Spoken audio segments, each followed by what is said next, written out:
कर्मठता ही उसको चैन से रहने नहीं देती। इसलिए वह कहती है कि भाई तुम खर्चा खुराकी हमें दे दो, मैं पका लूंगी, यानी तुम्हारी सेवा की जरूरत मुझे नहीं है। यह कौन कर सकता है? और उस बुढ़ापे की उम्र में ये अगर यहाँ से हम देखेंगे, और जो देखना चाहिए, क्योंकि साहित्य माध्यम व्यक्ति के माध्यम से प्रकट होता है। आ गई, पंच बैठा, जुम्मन शेख उनके विरुद्ध कौन जाएगा? पूरा वो किसी को नहीं बुलाते हैं। तो जब पंचायत बैठती है तो देखते हैं कि उनके सारे विरोधी इकट्ठे हैं, केवल एक व्यक्ति अलगू चौधरी आया है। बाकी सबने हाँ कहा होगा कि ना कहा होगा, प्रेमचंद ने कुछ नहीं दिखाया, लेकिन जुम्मन शेख के जो हित दोस्त हैं कोई नहीं आए, क्योंकि जुम्मन शेख तो बुलाने गए नहीं थे। इसलिए वो कैसे आते? कहीं वो आते तो उनके मन में ये होता कि जुम्मन शेख बुरा न मान जाए, उन्होंने तो मुझे बुलाया ही नहीं पंचायत में, क्या पता वो पंचायत के विरोधी हैं कि क्या हैं। लेकिन अलगू चौधरी जाते हैं। देखिएगा कि कर्मठ जीवन जो जीता है अपने दम पर संघर्ष करते हुए, उसकी दृष्टि, उसकी समझ बहुत साफ होती है। खाला पढ़ी लिखी नहीं है, राजनीति के टंट घंट नहीं जानती है, लेकिन वहाँ देख रही है कि कैसे जुम्मन शेख राजनीति कर रहे हैं, कि देख रहे हैं कि सारे विरोधी उनके हैं। ऐसे में अगर वो पंच अपनी तरफ से चुन दें तो उनका पक्ष कमज़ोर हो जाएगा। इसलिए कहते हैं खाला ही चुन दें, और खाला उसके इस क्रियाकलाप को जान जाती हैं, इसलिए कहती हैं अलगू चौधरी। और एक वाक्य साथ में कहती हैं, इस पर तो विश्वास करेगा, यह हथौड़ा है उन पर, यानी बाकी सबको तुम विरोधी मानते हो तो, और अलगू चौधरी तो तुम्हारे दोस्त हैं, वो तो उनकी बात को तो तुम मानोगे। यह कौन किया? खाला वह जो है उसने अपनी कोशिशों से। अच्छा, और जब आप कोशिश करेंगे तो केवल आप ही नहीं, आपका मन ही नहीं साफ होगा, ये जो देखेगा कोशिश करने वालों को उसका भी मन साफ होगा।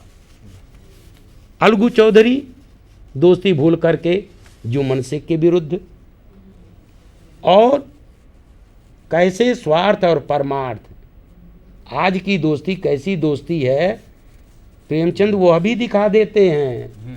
ये ऊपर ऊपर की दोस्ती थी, क्योंकि अलगू चौधरी का मन जब स्वार्थ से ऊपर उठता है, सामाजिक दबाव, तब वो अलगू चौधरी नहीं रहते, पंच हो जाते हैं। यानी अब उनके भीतर एक आदमी नहीं बैठा है, 5 आदमी बैठे हैं।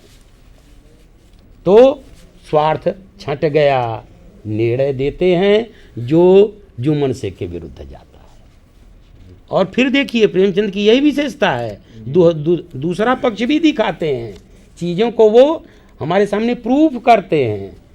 यही स्थिति उलट जाती है, अलगू चौधरी सही हैं और उनके विरुद्ध जो है वो गलत है। पंचायत वहाँ भी होती है, वह भी चालाकी राजनीति बन करके जुम्मन शेख को पंच बना देता है। और आप देखते हैं वहाँ जुम्मन शेख जो खार खाए बैठे हैं कि इनको मैं दिखा दूंगा, वो इसको भूल जाते हैं, क्योंकि वह भी उस समय वह एक व्यक्ति जुम्मन शेख नहीं है, 5 व्यक्ति उनके भीतर बैठ गए हैं। तो यह कहानी कहाँ जाती है? अब इनमें दोस्ती जो होगी एकदम स्वार्थ बिना की होगी। और कहानी एक और अर्थ फिर आगे देती है, जहाँ जाके छूट गई, वह यह पंच परमेश्वर की जय। तो हमारे आपके भीतर ही हम 5 हो सकते हैं, लेकिन हम तो एक बने हैं, अपने आप में सिमटे हुए। तो जब हम 5 बनेंगे तो 5 यही समाज। तो यह जो समाज है, इसके जो विविध रूप हैं, उसके अंदर जो व्यक्ति की गंदगी है, मैल है, वह साफ हो जाती है। तो जो कहानी में नहीं कहा गया वह निकल कर के आता है कि इस पंचायत से जुबन शेख अब जो पहले खर्चा खुराकी देते रहे होंगे खाला को, अब खर्चा खुराकी देने की जगह आप अपने घर में बड़े मान सम्मान के साथ रख रहे होंगे और उसकी सेवा कर रहे होंगे। तो यह कहानी इतनी दूर तक जाती है और हमें एक व्यक्ति और समाज का रिश्ता और स्वार्थ के तहत किस तरीके से हम दोस्तियां करते हैं, ढेरों इसके अर्थ खुलते हैं। रचना की यही विशेषता होती है कि किस एंगल से जा कर के, तो एक एंगल से देखेंगे, दूसरे से देखेंगे, क्रिस्टल रचनाएं चारों तरफ से देखी जा सकती हैं और चारों तरफ से देखने पर जो जो अर्थ हमें देती हैं वह अलग अलग रंग लिए होता है, लेकिन मनुष्य के जीवन के लिए वह बड़ा ही हितकारी होता है। ये त्रिपाठी जी समय भाग रहा है, वहीं पर मैं अब बूढ़ी काकी की बात, बस यही मैं कहने जा रहा था कि पंच परमेश्वर के अलावा दूसरी दो अब वहीं बूढ़ी काकी को हम ले लें कि बूढ़ी काकी क्या क्या स्थिति, कितना कितना दुख, कैसी कैसी बुरी स्थिति देखती हैं अपनी। कहानी के अंत में जो आपने कहा कि किस तरीके से लाडली की माँ रूपा जब उसको जूठी पत्तल चाटते हुए देखती है और आ कर के, तो उसके अंदर मानवीय संस्कार नहीं, इसके कारण नहीं आती है, वह डर जाती है। आज उसके बच्चे की मगनी थी, दुनिया जहान के लोगों को उसने खिलाया और इस खाला बूढ़ी को ये स्थिति उसको भूल गई, तो वो डर जाती है ईश्वर से। हाँ, वो कहती भी कि है कहीं हाँ तो ईश्वर मुझे माफ कर देना। उसका मन बदलते हुए अगर आप देखेंगे ऊपर से तो ऐसा नहीं है, उसके अंदर जो भय है ईश्वर का भय लेकर के आता है। लेकिन लाडनी में न ईश्वर का भय है न कुछ, वह सहज एक बालिका है। असहज बालिका होने के नाते वह जो बूढ़ी काकी के साथ व्यवहार करती है वह सहज, साफ, मन का स्वच्छ मनुष्य का व्यवहार है। त्रिपाठी जी, समय की ओर संकेत हो रहा है, लेकिन मैं इन कहानियों के संदर्भ में जो आपने ये स्पष्ट की कि कहानियों को कैसे उन बिंदुओं से खोलना चाहिए, बहुत कुछ कहानियाँ दूर तक ले जाती हैं।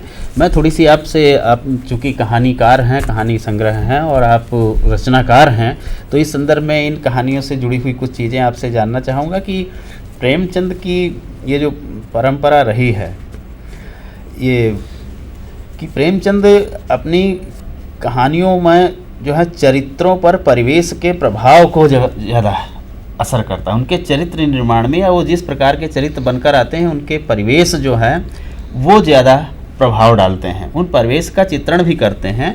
लेकिन अंत में, जब कहानी के अंत में पहुंचते हैं, तो वो परिवेश जो है वो पीछे चला जाता है और चरित्र जो है वो उभर कर सामने आता है। लेकिन जब हम आज की कहानियों को पढ़ते हैं तो आज की कहानियों में हम देखते हैं कि वो चरित्र जो है मैं बन गया है, परिवेश में ही जाकर वो चरित्र जो है खो जाता है, परिवेश हावी हो जाता है कहानी में, परिवेश उभर कर आता है, चरित्र गौण बन जाता है।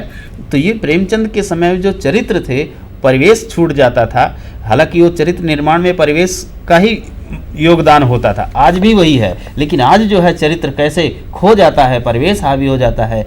आप इस संदर्भ में देखिए, में थोड़ी सी बात करें। व्यक्ति स्वातंत्र्य और व्यक्तिवाद दोनों में फर्क है। व्यक्ति स्वातंत्र्य वह है जो आपने कहा परिवेश बड़ा होता है। एक छोटा बच्चा किससे लड़ता है? अपने आसपास से। वो छोटा है, परिवेश बड़ा है, उसी से डेवलप करना शुरू करते हैं। वह छोटा बच्चा अपने परिवेश से लड़ता लड़ता अंत में क्या दिखता है आपको? बच्चा बड़ा दिखता है, परिवेश छोटा दिखता है। ये सहज प्रक्रिया है। लेकिन आज आप जो देखते हैं वह व्यक्तिवाद है। प्रेमचंद की कहानियों में जगह जगह मनोविज्ञान इतना गहरे पड़ा हुआ है कि कहिए नहीं। लेकिन उनका मनोविज्ञान क्या है, व्यक्ति से समाज की तरफ चलता है, और आज समाज से व्यक्ति की तरफ, यानी हम सिमट रहे हैं। व्यक्तिवाद का मतलब होता है अपने आप में सिमटना, व्यक्ति स्वातंत्र का मतलब होता है अपने आप का प्रसार करना, बाहर से जुड़ना। यही अंतर है जो आपने अभी बतलाया कि अंत में जाकर के उनके चरित्र बड़े होते हैं, प्रसरते हैं, फैल जाते हैं, प्रकाशित हो जाते हैं। दूसरी में क्या होता है, प्रकाशन से सिकुड़ना, बस यही तो, यानी हम व्यक्तिवाद अपने आप, इसलिए चारों तरफ आज देखेंगे हर आदमी अपने आप में सिकुड़ता चला जा रहा है, प्रकाशित नहीं हो रहा है, फैल नहीं रहा है। यही प्रक्रिया चल रही, यानी कह सकते हैं प्रेमचंद से उलट प्रक्रिया चल रही है। इसको दूसरे अर्थ में ये कहा जा सकता है। तो सचमुच के विकास की प्रक्रिया तो ये दोनों है, दोनों साथ साथ चलनी चाहिए, एकांगी नहीं। हम घर से बाहर निकलते हैं तो फैलते हैं, ढेरों तरह के काम काज करते हैं, फिर हम शाम को घर में लौटते हैं। यही है, हम व्यक्ति के अंदर आए, जो कुछ भी पाए उसका निचोड़, उसका चिंतन, उसका मनन, और फिर जब दूसरे दिन हम निकलें तो वह जो है नया मन, नया चिंतन, उसके साथ फिर हम फैलें। तो ठीक वही जैसे सुबह सूरज उगा, वो कल वाला सूरज नहीं था, कल से विकसित सूरज था। तो यह जो एक प्रक्रिया है ये चलती रहेगी, तो निश्चित तौर पर है हमारा जीवन, साहित्य तो हमारा बहुत आगे बढ़ेगा ही, लेकिन हमारे जीवन को विकसित करने में, जिंदगी को और सुगंधित करने में, रंगीन करने में निश्चित तौर पर साहित्य अपनी बड़ी भूमिका अदा करेगा।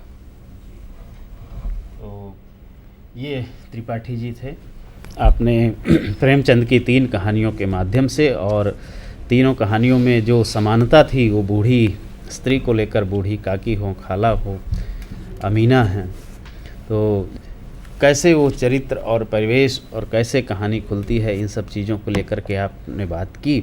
मैं अंतिम बात आपसे कहूँगा और संक्षेप में मैं चाहूँगा कि उसको बता दें कि प्रेमचंद के ऊपर आज जो है तमाम उन्हीं के कहानियों के माध्यम से, उन्हीं के कहानियों के उदाहरण लेकर के लोग प्रेमचंद की बात को प्रेमचंद की बातों से ही काटापीटी मची हुई है। और जबकि हम देखते हैं कि प्रेमचंद कोई एक वाक्य के रचनाकार नहीं है कि एक वाक्य हम पा जाएं कहीं और उनमें काटने लगें। प्रेमचंद को समग्रता से देखने की ज़रूरत है। आज के समय में प्रेमचंद को हम कैसे देखें, कैसे पढ़ें, इस पर आप 1 मिनट थोड़ी सी टिप्पणी कर दें, और फिर एक कहानियाँ आज के लोग जो हैं, हमारे विद्यार्थी या आज के समाज प्रेमचंद को किस नज़रिए से देखें। किसी भी चीज़ को उसके संदर्भ से काट देंगे तो वह चीज़ मर जाएगी, नष्ट हो जाएगी। आपने एक वाक्य वाली जो बातें की कि प्रेमचंद के एक वाक्य को उन्हीं के वाक्य से काटते हैं, वही है संदर्भ से काट देना। और जब आप चीज़ को संबंध से काट देंगे तो वह जो भी चीज़ आपके हाथ में आएगी उसमें जीव नहीं होगा। तो वो काटने की भले कोशिश करते हैं, लेकिन उसमें जब जीव है ही नहीं, ताकत है ही नहीं, वो काट नहीं पाएंगे और न काट पा रहे हैं। ठीक, धन्यवाद आपका, आपने कहानियों पर बड़ी अच्छी बात की। ये समझता हूँ कि आज का ये एपिसोड विद्यार्थियों को और प्रेमचंद की कहानियों को, विशेष रूप से इन 3 कहानियों के संदर्भ में जो हमने बात की, आपको समझने में काफ़ी सहायता मिली होगी। त्रिपाठी जी आप आए, धन्यवाद आपका, नमस्कार।